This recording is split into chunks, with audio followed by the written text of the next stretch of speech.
السلام عليكم ورحمة الله وبركاته. مرحب بكم في قناة كلاسيك كار. يا رب دايما تكونوا بخير وبصحة وسعادة. هنتكلم النهاردة عن أسوأ سيارات في السوق المصري يجب أن تتجنبها لعدم توافر قطع غيارها أو إعادة بيعها أو صيانتها معقدة وصعبة، وعدم وجود توكيل ليها أو التوكيل معاملته مش كويسة. هنتكلم عن حبة سيارات تاخد بالك منهم كويس ويا ريت تبعد عنهم تماما. قبل اي حاجة يا جماعة، اللي لسه ما اشتركش في القناة يا ريت يشترك ويفعل زر الجرس واحلى لايك. تحياتي ليكم. هنخش في الموضوع حالا. اول حاجة هنتكلم عليها السيارة بايك.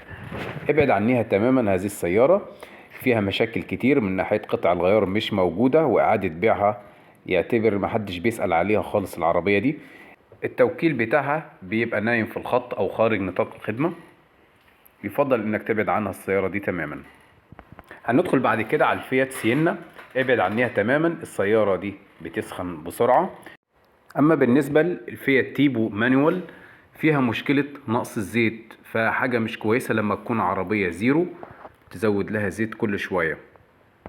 هندخل على هيونداي فوليستر، سيارة شبابية وهاتشباك صغيرة.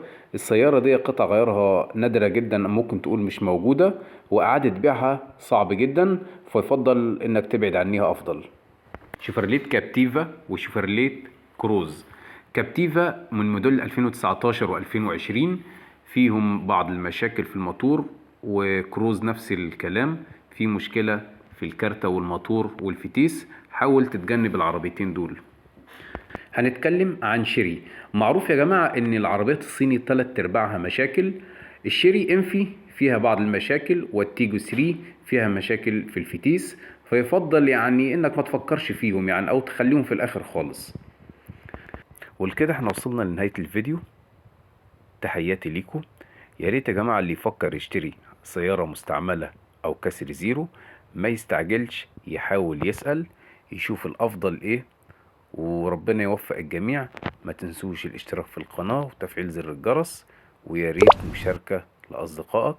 ولكم مني كل التحية، والسلام عليكم ورحمة الله وبركاته.